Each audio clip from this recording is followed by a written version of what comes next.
So we're going to cover some of the personal stuff out into the weeds if we want to go. Okay. So many of your songs that I've loved over the years, and I wonder if you've ever recorded a patriotic song. And I want to ask you about that. We're rolling.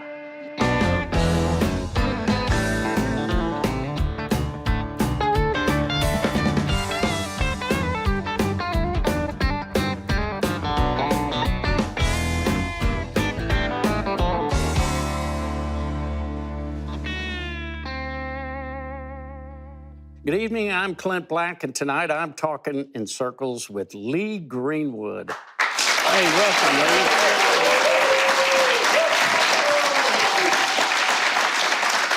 So good to see you. Good to see you. One of the legends in our business, and so many great songs. And of course, I remember when you hit the scene and I started hearing you on the radio and stuff. A lot of us played bars and played in garage bands and everything, but your high school graduation you skipped out of to go play a gig in Reno? Sure, you got to make money. Yeah, so where were you living then? Was that Sacramento, Vegas? California. Sacramento, okay.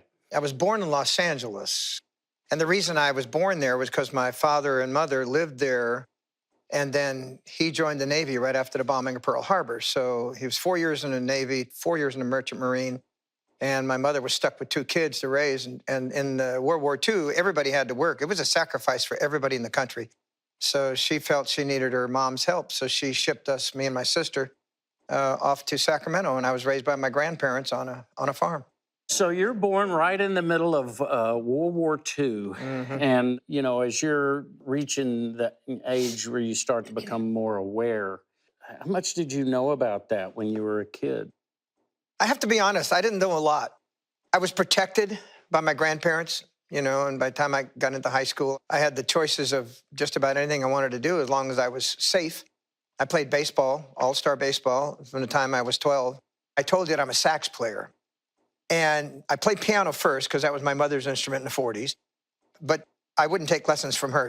I was sitting with her, I guess I was like 8 or 9 years old, and she was trying to show me, and she was a really good piano player. She played in the bars. Women weren't supposed to play in the 40s in bars. It was kind of an unwritten law, but all the men were at war. What are you going to do, you know? She had talent. She had to pay the bills. And so she put a man's suit on. This is what I've told, and I got a picture of that, with a man's suit with a man's hat. And, of course, then they go, okay, fine, you're a man, you know. So in the house, we had a little spinet piano in our trailer. We didn't have a house. And I was sitting at a piano bench next to her, and she said, now you have to do this, son. You do this. And I said, nope. I don't like playing it that way. So then she brought me a saxophone. They said, well, play that if you want to. I think it was my grandfather's brother that played saxophone, so they had one. So I loved baseball so much, and my grandparents were so thoughtful, they wanted to send me to summer school to learn how to play saxophone. So the first day in summer school, the teacher came over and said, all right, let's see you play this note on the page. And I got the saxophone ready. I'd already had it in my fingers quite a bit, you know, and I'd played it in the house. And he said, no, you can't do it that way. You have to do it this way. That sounds just like my damn mother. I'm like, no. And so the next day, I put the saxophone under the bed, and I got my baseball mitt, and I put it in a sax case. And then I went, instead of summer school, I went over to the baseball park. And I played baseball every day for that whole summer and got much better at baseball. And I got much better at saxophone just because I liked it, you know? And they never knew I never went to summer school. You just found your own way on the saxophone. When you were back still playing in the bars, you were in Sacramento and you run over to Reno and you're playing casino gigs, right? Mm-hmm. And Vegas, too. Spent a lot of time playing in those. I hear you were in a rock band, Mod Squad Marmalade. Oh, Does that ring a bell? Yeah, and the reason we did that, the reason I called the group that, and we had 6 guys, and the guitar player and I met when we were like 20 years old. We had a couple things in common, music and basketball. Dan Bradley, who he and I worked various shows together and then in my band as well. But we had a show at the Thunderbird Hotel called Mod Squad Marmalade. And that's why I ended up calling the band the Mod Squad. And there was a television show. Anybody remember the Mod Squad television show? So because my manager of the show and sort of took charge of the group as well to be a manager during that period of time, the Mod Squad television show we thought we'd get a break on. And so he went to them and said, we won't sue you for the name because we had it first if you give us a shot on the television show. They went, yeah, whatever. So they signed a thing. And so we go to LA to film the Mod Squad with my band, the Mod Squad. I'm like, I'm in high cotton. This is like cool. And so we get on the set and we're playing away, you know, and the two stars walk by and they look in the bar and they go, yeah, that's a pretty good band. And they walked off. That's all I got. I got an honorable mention. That's something I'd like to see, though. So, but you got to hear you a little. It was just a small snippet, yeah. Snippet. But that's great stuff. Great nostalgia, novelty. If you say hard rock band at that time, what was the repertoire like? Earth, Wind and Fire, Chicago, Blood, Sweat and Tears. I had a show that there were back-to-back performances. Each one was an hour and a half long, and then we had a 15-minute section in the middle at the Bonanza Hotel where the MGM now sits. I opened and closed that hotel. I'm not sure what that means, but the section in the middle, I did MacArthur Park. And that's, you know, an extended version. I had a 10-piece band at that time with full rhythm and, you know, a percussionist. Oh, my gosh, it was so much fun. Yeah. And people in the audience would be Jack Jones, Juliet Prowse, the Rat Pack. Fifth Dimension came in one night, you know, and so all became friends of mine because I was just a working stiff then, and they were all stars, you know. The Rat Pack, did you hang out with those guys? Sammy Davis was a good friend. Threw parties at Caesars all the time, invited everybody over there. Dean Martin, every once in a while, hang out at the bar together. I worked at the Westgate Resort, which then was the Hilton. And it's the largest lounge in town. It was 1,500 seats for our lounge, and Elvis was in the main room. He only had 800 seats. So I had more than him. But he was so good to us. I mean, yeah, that's a big room for Vegas. Yeah, so I was open air for Bill Medley with my band. At that time, my band was called the Lee Greenwood Affair. And I had four musicians and 2 girl singers. And it was really a good group. And we did a lot of wonderful music. And Bill Medley would follow us. And so then Elvis would come in. He'd come in late to go to the showroom. But there was only one way to the showroom, and that's right through our stage. So he'd walk on stage, and I felt about that big when he walked on stage because the crowd would go nuts, you know? Yeah. But he was always very nice to everybody.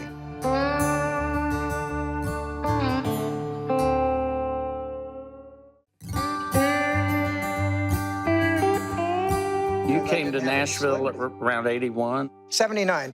Had you written any songs? Were you coming in with a Pass 11? Nothing that anybody had recorded that was famous. So just, I had a whole backlog of music that I had written, and we signed on with BMI. It's funny because I work in the Hilton Hotel, and I heard a song on the radio called Please Come to Boston, written by Dave Loggins from Bristol. Yeah. I sing it all the time in my show. I just love so it good. very much. Yeah. It was my audition song. And so I'm working the Hilton, and I heard this record on the radio. Now, there's no cell phones. And the only way to get a number of somewhere, you either go to the phone book or you call the operator. And the operator an international operator, and you ask him what you want. So I found the 45, and it said, Jerry Crutchfield, producer, MCA Records. So I called an operator in Nashville, Tennessee. I said, can you give me the number for MCA Records? And so I got the number.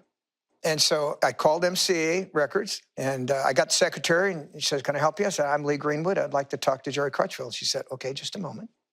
Got him on the phone. And he said, hello. I said, hi, this is Lee Greenwood. I'm in Las Vegas. I'd like to audition for you. He said, well, where are you? And I said, I'm performing in Las Vegas, Nevada at the Hilton. Well, I'm going to Los Angeles next week. I like Vegas. I'll come out and see you. Just like that easy, really. I mean, anyone could get a break like that. Well, sometimes when you just don't care, you know, it's like, take a shot, right? And so he did come out. He saw my set. We sat and had coffee. And he said, I'll set you up a rehearsal with MCA Music with Johnny Hobbs in Los Angeles, and we'll do a demo. So sure enough, I had my day off, and I went to L.A. and met him in L.A., and we went in the studio and recorded 4 songs, none of them mine, just songs that we had chosen together for me to do a demo on for MCA Records. Came out to listen to them, and the engineer had erased all 4. Accident. Said, yeah, that's the big reels. And he had it in record, so when he went reverse, he just recorded and took them all off. And so we went back in the studio and recorded them again. And came back, listened to them, all great. And so we ended up coming to Nashville and playing him for BMI and for Jim Fogelsong. And he had signed in 2 years Reba McEntire, George Strait, the Oak Ridge Boys, and Barbara Mandrell, and me. That was the 5 artists on that label. And we worked every doghouse, outhouse, and roundhouse, Clint, in the next year and a half, 300 days a year on the road to find the fan base. Were y'all doing any of the stuff that acts used to do, to have a band and they'd back everyone that came on? You know, my very first show on the road without a band. Now, I've been playing my whole life with my own band. Huge band. So I come to Nashville and said, we're going to do a radio appreciation show. That's what they call it. That means you're working for free. And so George Strait had Unwound, and I had the song It Turns Me Inside Out, my first record. I sang that in the bars. Did you really? Love that song. You bet. It was 22 weeks. I'm glad it's over. 22 weeks on the charts. Yeah, what a great line, huh? Yeah. And so George Strait and I both go down to Tampa, and we meet WQYK, which is a big station in Tampa. The radio manager picked us up there, and we're driving out to the fairgrounds. And they said, we're probably going to expect about 2,500 people because both your records are hot. There were 25,000 people there to see me and George Strait with a band I had never heard and had to get on. But you got to think that, you know, Unwound was not tough. It Turns Me Inside Out really wasn't tough for a band to play. So you and George Strait, now when you guys were hitting, that was a defining moment for me. So I'm a young man in Houston playing bars, just scraping by, didn't know where I belonged. I was a country fan, wrote country songs, but a lot of what was happening with like the Eagles and Jackson Browne, you know, the lines were blurred, and country early on, it had gotten very pop leaning. And so I didn't see myself in it. And then, of course, like I said, I sang your songs and I sang George Strait's songs. Sure. And it was like a beacon. This is where I need to go. This is where I belong. Took me a while to get there, but. The first time I ever heard It Turns Me Inside Out on the radio, I had put together a band and started touring. And you have to have the record. It's like one against the other. You have to have the record on the radio before you can get tour, but you wouldn't need to tour and make some money before you can have the record. So we go into Oklahoma, and we were going to play. It was a packed theater, I think. But I had to check into the hotel. So I go to the front desk, and I flop down my credit card. And so I'm talking to the clerk, and I hear in the bar, they're playing my song. The band is playing It Turns Me Inside Out. I went, oh, my God. So I left my credit card with the clerk. I forgot to go get it. I went in the bar, and I'm watching them sing it, and I'm so excited, you know? And I walk up kind of the edge of the stage, and I went, hey, that's my song. I play it. And the guy goes, take a hike, you know? And, yeah, because Get away, we're working here. Yeah, I'm trying to make a living here. And I said, no, really, you know, man, you know, cool it. And so I jumped on stage and grabbed the mic. And started singing? And I went, turns me inside. And I go, I'll be damned.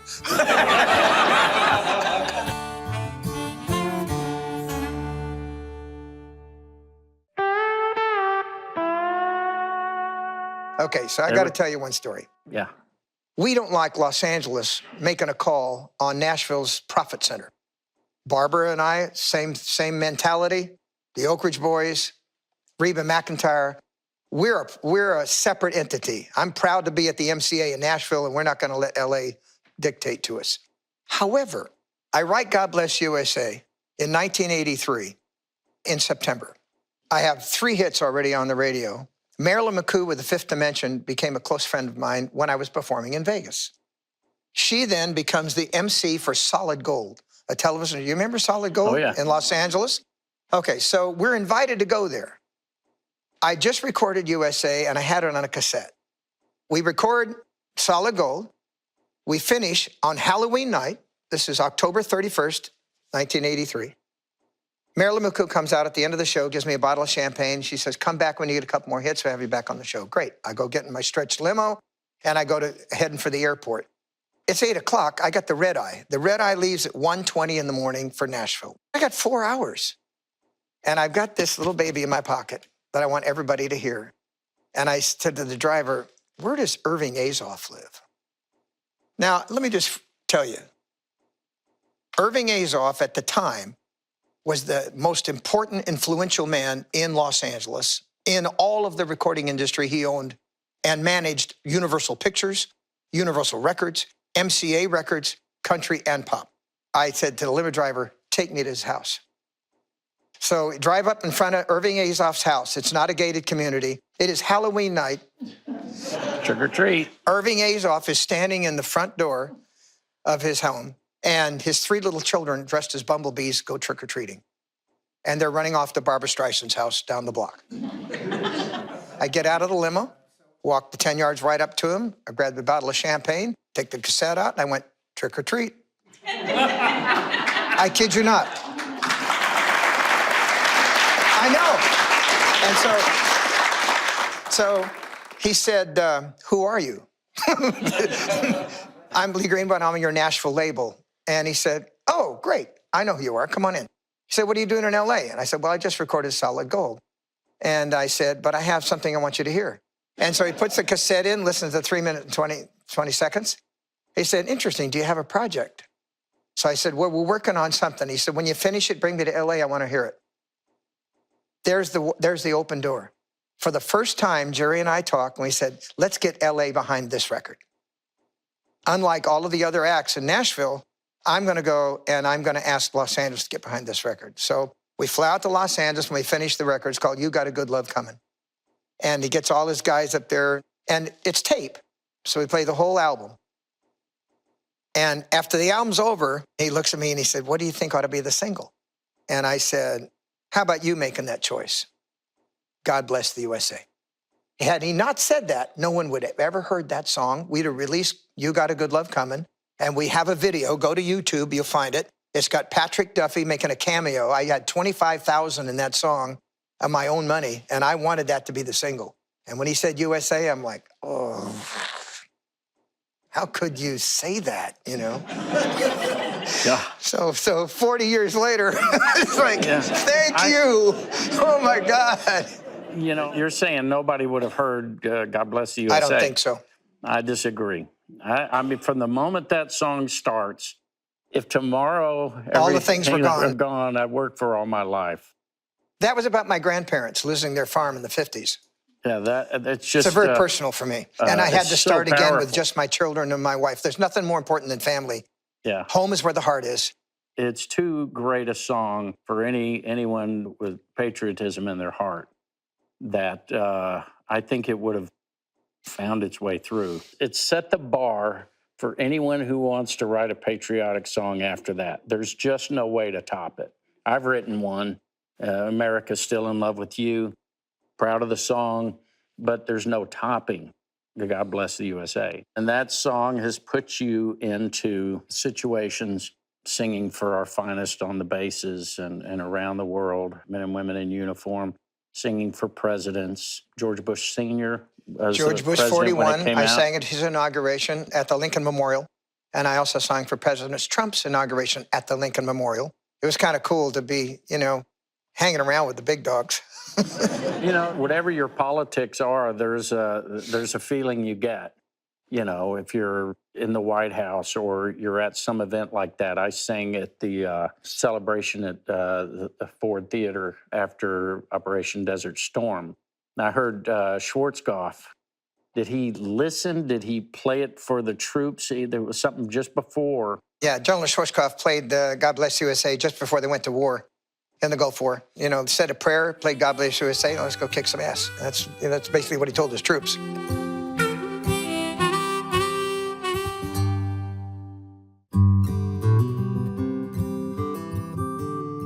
It's so good of you to be here. It's Sure. so great to hear these stories and tell you what a fan I am. And my brother Kevin wants you to know if you can ever not sing God Bless the USA, he knows it. He'll do it. I'm going to do it for you. But I have one question I ask all my guests. When you get to heaven, if you could sing a song with anyone who's already there, who would it be? And what song would you sing?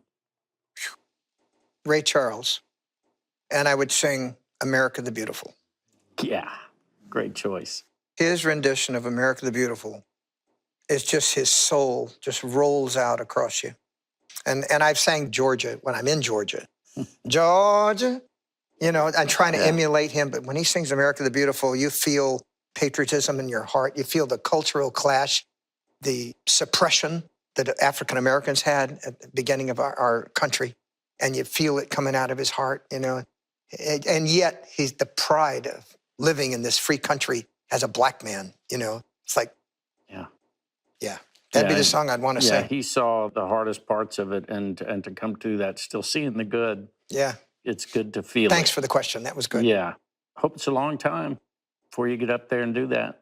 We love having Me too. you here. Great to have you here. Thanks, Clint. Thank you, Lee Greenwood. Thank you.